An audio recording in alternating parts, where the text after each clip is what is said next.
ഈ അടിസ്ഥാന ആവശ്യങ്ങളായ ഭക്ഷണം, ആരോഗ്യ പരിരക്ഷ ഇവയ്ക്കൊക്കെയാണ് ആദ്യ വർഷം ഊന്നൽ കൊടുത്തത്.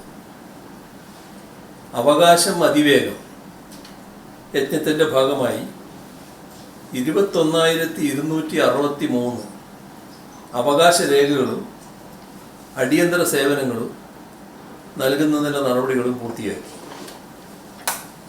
ഭക്ഷണം, ആരോഗ്യം എന്നിവ നേടാൻ പ്രാപ്തിയില്ലാത്ത കുടുംബങ്ങൾക്ക് സംസ്ഥാന സർക്കാരിൻ്റെയും തദ്ദേശ സ്ഥാപനങ്ങളുടെയും കൂട്ടായ പ്രവർത്തനം വഴി തടസ്സമില്ലാതെ ഭക്ഷണവും ആരോഗ്യ പരിരക്ഷയും ഉറപ്പാക്കുന്നുണ്ട്.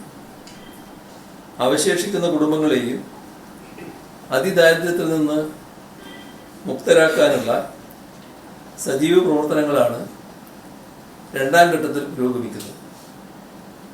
2025 ഏപ്രിൽ 15 കണക്ക് പ്രകാരം ആകെ കണ്ടെത്തിയ കുടുംബങ്ങളിൽ 50,401 കുടുംബങ്ങളെ, അതായത് 78.74% ഇതുവരെ അതിദാരിദ്ര്യത്തിൽ നിന്ന് മുക്തരാക്കാൻ സാധിച്ചിട്ടുണ്ട്.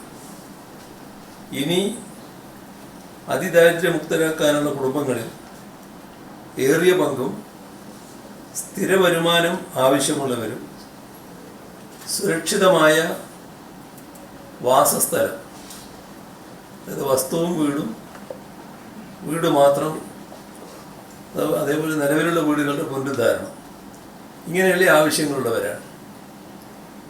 വരുമാനം നേടാൻ പ്രയാസമുള്ള 5,350 കുടുംബങ്ങളിൽ ജീവനോപാധി ആരംഭിക്കുവാൻ ശേഷിയുള്ള 4,359 കുടുംബങ്ങൾക്ക് കുടുംബശ്രീ സംസ്ഥാന മിഷന്റെ നേതൃത്വത്തിലുള്ള ഉജ്ജീവനം പദ്ധതി വഴിയും തദ്ദേശ ഭരണ സ്ഥാപനങ്ങൾ നേരിട്ടും മറ്റു വകുപ്പുകൾ മുഖേനയും വരുമാനദായക പ്രവർത്തനങ്ങളിൽ ഏർപ്പെടുന്നതിന് സഹായം നൽകിയിട്ടുണ്ട്. 13 കുടുംബങ്ങൾക്ക് കൂടി വരുമാന മാർഗം ലഭ്യമാക്കുന്നതിന് നടപടി സ്വീകരിച്ചു വരികയാണ്.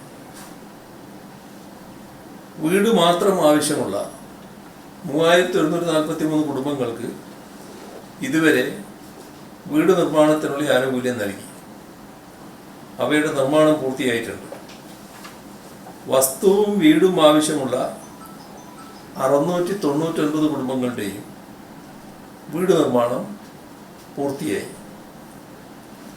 ഭവന പുനരുദ്ധാരണം ആവശ്യമുള്ള കുടുംബങ്ങൾക്ക് വർദ്ധിപ്പിച്ച ആനുകൂല്യം നൽകുകയും 4,049 വീടുകളുടെ പുനരുദ്ധാരണം പൂർത്തിയാക്കുകയും ചെയ്തു.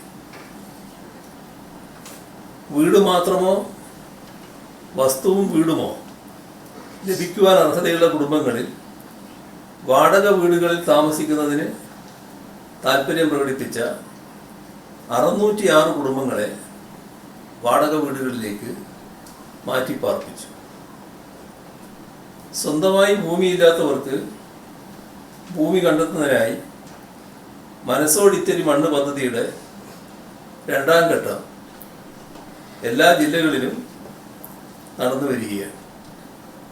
തദ്ദേശ സ്ഥാപന പരിധിയിൽ ഒഴിഞ്ഞുകിടക്കുന്ന റവന്യൂ ഭൂമിയും മറ്റു വകുപ്പുകളുടെ അധീനതയിലുള്ള ഭൂമിയും ജില്ലാ കളക്ടർമാരുടെ നേതൃത്വത്തിൽ കണ്ടെത്തി അതിദരിദ്ര പട്ടികയിൽ ഉൾപ്പെട്ട ഭൂമിയും വീടും ആവശ്യമുള്ളവർക്ക് അനുവദിച്ച് നൽകുന്നതിനുള്ള നടപടി ആരംഭിച്ചിട്ടുണ്ട്. വലിയ പാർസലുകളായി കിടക്കുന്ന ഭൂമികൾ തദ്ദേശ സ്ഥാപനങ്ങളുടെ നേതൃത്വത്തിൽ കണ്ടെത്തി അതിദരിദ്രർക്ക് നൽകുക, വ്യക്തിഗത ഗുണഭോക്താക്കൾ നേരിട്ട് ഭൂമി വാങ്ങുക, ഈ സാധ്യതകളും പരിശോധിച്ചു വരികയാണ്. സർക്കാരിൻ്റെയും തദ്ദേശ ഭരണ സ്ഥാപനങ്ങളുടെയും യോജിച്ച പ്രവർത്തനം വഴി മനസ്സോടിത്തിരി മണ്ണ് ക്യാമ്പയിൻ മുഖേന ഇതുവരെ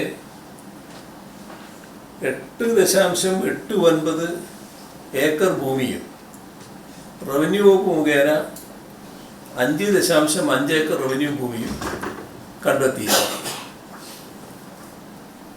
2025 നവംബർ 1 മുൻപ് സംസ്ഥാനത്തെ അതിദാരിദ്ര്യത്തിൽ നിന്ന് പൂർണ്ണമായും മുക്തമാക്കുക എന്ന ലക്ഷ്യം മുൻനിർത്തിയുള്ള പ്രവർത്തനങ്ങളാണ് നടക്കുന്നത്. ദാരിദ്ര്യമില്ലാത്ത നവകേരളം എന്ന സ്വപ്നത്തിലേക്കുള്ള യാത്രയിൽ നമ്മൾ താണ്ടുന്ന സുപ്രധാന നാഴികക്കല്ലുകളിൽ ഒന്നായിരിക്കും അതിദാരിദ്ര്യ നിർമ്മാർജ്ജന പദ്ധതി.